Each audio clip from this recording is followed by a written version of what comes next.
Bienvenue les amis sur la meilleure chaîne, je m'appelle Paul Lefebvre et aujourd'hui je vous présente la nouvelle réglementation sur les alarmes utilisant des cartouches à blanc. Installez-vous confortablement, prenez un space-fond et suivez-moi pour cette vidéo en mode déprime.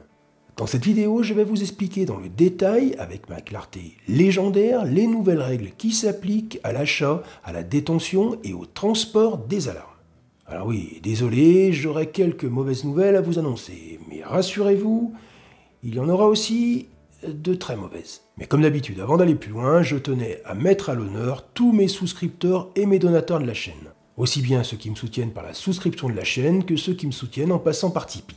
Un immense merci à eux pour leur soutien qui est très important, ça aide financièrement la chaîne et ça augmente le référencement de YouTube. Alors si vous pouvez faire une petite contribution, vous aurez toute ma gratitude. Allez, la vidéo sur la nouvelle réglementation des alarmes, c'est parti. Commençons par le commencement. Oui, le 2 janvier 2024, j'avais publié sur ma chaîne une vidéo comportant un maximum d'informations sur ce qu'on savait sur les bruits de couloir au sujet d'un éventuel changement de réglementation sur les alarmes. Dans cette vidéo, j'expliquais pourquoi le législateur avait été touché par la lumière divine et avait senti le besoin de changer la loi. Pour ceux qui n'ont pas encore vu cette vidéo, je vous invite à aller la voir. Après, c'est une très bonne vidéo, très bien faite, une qualité à couper le souffle. Non, sans déconner, c'est du bel ouvrage. Allez la voir.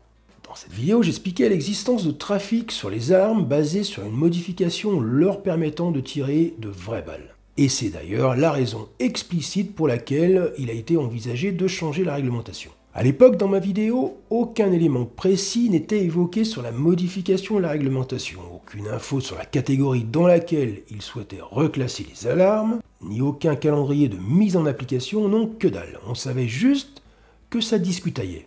Alors souvenez-vous, j'avais à ce moment-là émis une idée comme quoi un simple enregistrement de son alarme dans un compte, par exemple SIA, aurait permis d'éradiquer tout trafic sans qu'on soit obligé de procéder à un changement de catégorie. Parce que dans ces conditions, pour les trafiquants, ça aurait été impossible de se procurer par wagon des alarmes. Bon, je ne veux pas tout vous dévoiler maintenant, mais vous verrez que du coup, je suis pas si loin de ce que j'avais évoqué. Je tenais quand même à vous annoncer que la situation n'est pas non plus si dramatique que ça. Il y a quand même des bonnes nouvelles. Ça reste en vente libre. Allez, on rentre dans le vif du sujet. Voici les détails de ce nouveau décret. Avec ce nouveau décret, les alarmes à culasse ou à barillet passent en catégorie C9. La catégorie C9, c'est la catégorie la plus proche de la vente libre, puisque pour y accéder, pas besoin de permis de chasse, ni de licence de tir ou de balle trappe. Non, en fait, c'est pareil que la catégorie D, c'est accessible aux majeurs, mais à 2 détails près.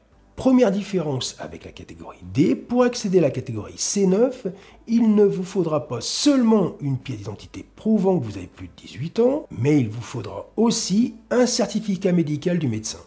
Bon, c'est quand même le truc assez facile à obtenir.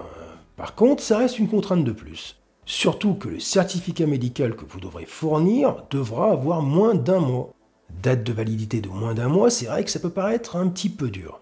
Mais non, voyons, les gens qui ont fait ces lois sont beaucoup plus intelligents que vous. Faites-leur confiance. Ils ont pensé à tout. Imaginez, vous faites la visite médicale le 5 juillet. Et si vous devenez un gros déglingo après avoir pris un coup de soleil à Bora Bora fin juillet, en rentrant de vacances le 6 août, vous ne pourrez pas acheter un alarme avec des balles à blanc pour faire un carnage. Non mais déconnez pas, c'est super bien pensé. Quoi, qu'est-ce qu'il dit? Si le déglingo il rentre de vacances le 4 août? Non mais vous cherchez vraiment la petite bête, c'est un truc de fou quoi. Ouais, je sais ce que vous allez dire. Et le tireur sportif avec ses catégories B à 5000 joules, lui, il peut prendre des coups de soleil sur la tête fin juillet, il n'y a pas de problème. Vu qu'avec ses 15 armes de guerre et ses 50 kilos de munitions en stock, il passe une visite médicale une fois par an. Mais je vais finir par croire que vous essayez de voir le mal partout. Hein. Bon, non, ok, c'est vrai. Au niveau cohérence, j'avoue qu'on a déjà vu mieux.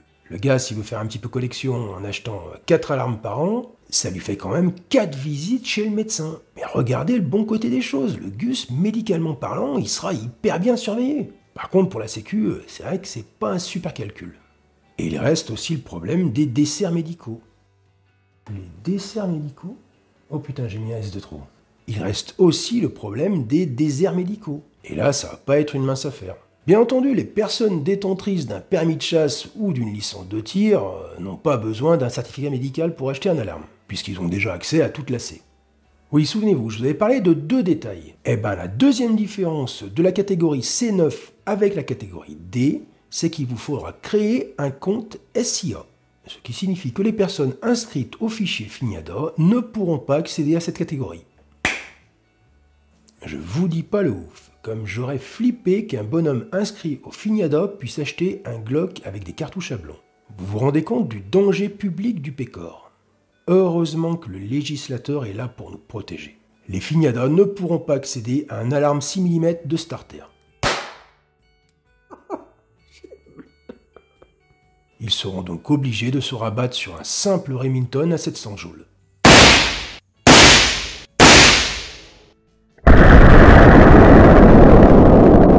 Et oui, les poudres noires, eux, restent bien en catégorie D. D'ailleurs, pour le matériel à poudre noire, je ne saurais vous conseiller autre chose que Western Gun. C'est pour moi évident que c'est le meilleur fournisseur pour tout ce qui est de la poudre noire. Aussi bien par rapport au stock très important que sur les prix qui sont souvent les mieux placés. Avec un service assez exceptionnel, celui du double contrôle. Chaque article vendu est déballé et contrôlé dans le détail avant l'expédition, ce qui empêche de recevoir un matériel défectueux. Alors n'hésitez pas à aller faire un tour sur le site de Western Gun. Vous trouverez le lien épinglé en dessous de la description, mais vous n'êtes pas obligé de passer par mon lien. Ah oui, et autre chose, avec la catégorie C9, les achats et les ventes ne pourront plus se faire entre particuliers, mais uniquement en passant par un armurier. Les munitions d'alarme, elles, restent en catégorie D. Parlons maintenant d'un point extrêmement intéressant, le stockage. Eureka. Chaud patate, on est passé pas loin de la correctionnelle. Et ça, c'est peut-être en grande partie dû à l'UEFA. Si le législateur n'avait pas voulu faire la différence entre l'ensemble de la catégorie C et la catégorie C9 des alarmes, il n'y aurait eu plus aucun intérêt pour ce matériel, sachant qu'on aurait été obligé de stocker son alarme soit dans un coffre, soit démonté, soit avec un pontet de sécurité, mais aussi avec les munitions séparées. Dans ces conditions, imaginez un petit peu comment il aurait été possible de l'utiliser dans la fonction pour laquelle il a été conçu, la défense, ce qui implique un matériel utilisable immédiatement. Enfin bon, sauvé, pas de modification pour les conditions de stockage pour les alarmes. Par contre, au sujet du transport, c'est pas super clair. Je parle bien du transport, pas du port. Oui, on n'est pas au Far West. Alors pour le transport, il faut qu'il soit déchargé avec les munitions séparées. Bon, ça ok. Il faut qu'il soit dans un sac, pas sur soi, ça va de soi, ça fait 2 fois soi. Mais par contre, pour le transporter, il faut le démonter ou mettre un verrou de pontet? J'en sais rien. Après, c'est pas sûr que ceux qui ont fait la loi le savent. Et bien entendu aussi, pour le transporter, il faut un motif légitime. Pour ça, la loi est très claire. Le motif légitime, c'est la tête du client. Non, sérieusement, ils ont prévu d'écrire la loi comme ceci pour donner une certaine liberté d'action aux forces de police. Parce que dans la mesure où le matos est dans le coffre, dans une boîte ou un sac avec les munitions séparées, je vois pas bien comment vous pourrez être embêté. Parce que le transporter pour l'emmener sur un terrain privé afin de l'utiliser, je ne vois pas bien comment ça pourrait pas être reconnu comme un motif légitime. Sachant que c'est prévu par la loi pour les catégories C. Mais par contre, pour le verrou de pontet ou le démontage, ça j'en sais rien. Et si vous voulez de l'ambiguïté stratégique, attendez la suite. Alors le décret est écrit comme ça. Si vous trouvez votre alarme dans le grenier ou dans une vieille malle dans la cave, ou qui proviennent d'un héritage, il vous faudra obligatoirement le déclarer.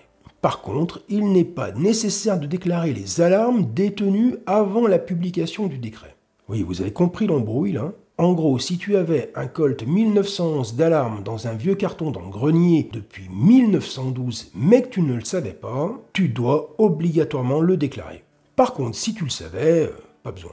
Ça me rappelle une conversation avec une personne de la préfecture au moment de l'ouverture de mon compte SIA chasseur. Monsieur Lefebvre, oui, elle m'appelait monsieur, elle savait quand même à qui elle s'adressait. Donc voilà ce qu'on m'a dit. Monsieur Lefebvre, votre fusil de chasse calibre 12 Lion Brown date d'avant 1981, donc vous n'avez pas besoin de l'enregistrer en catégorie C dans votre atelier numérique. Moi, un peu inquiet, je lui ai dit oui, mais madame, je sais qu'il date d'avant 1981, mais j'ai aucune facture et aucune preuve. Je fais comment si je suis contrôlé? Réponse, il date d'avant 1981, donc pas besoin de l'enregistrer dans le SIA. Point barre.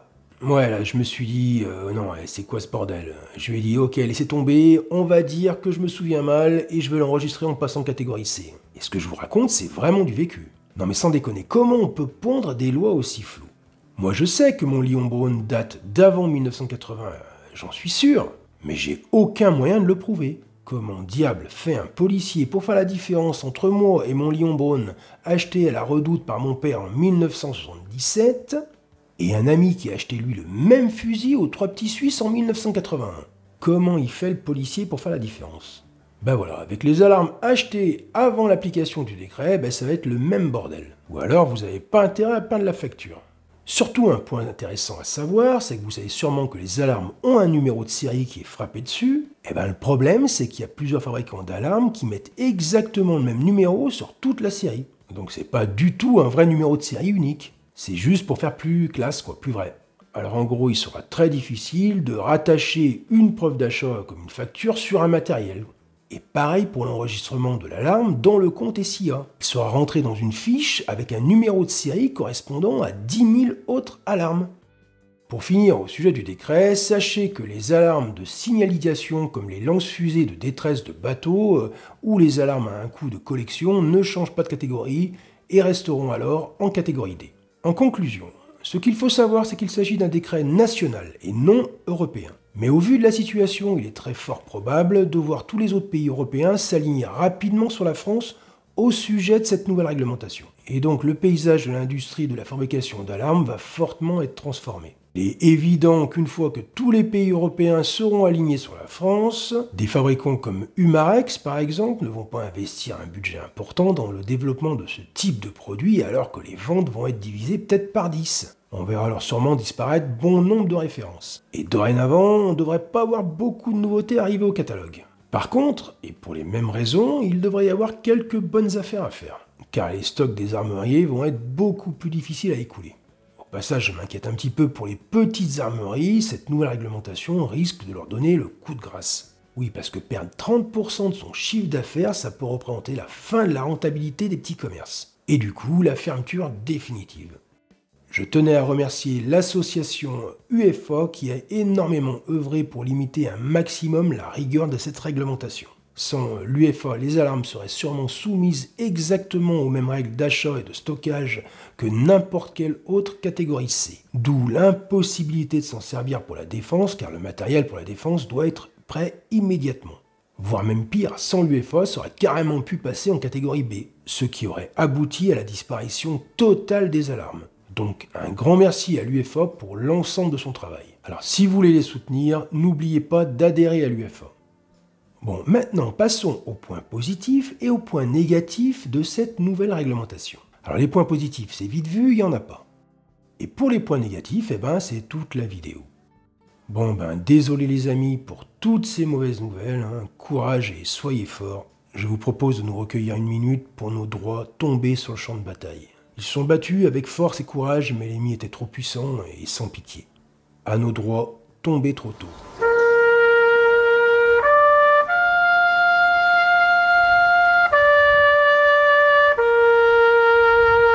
Attends, je vais la refaire.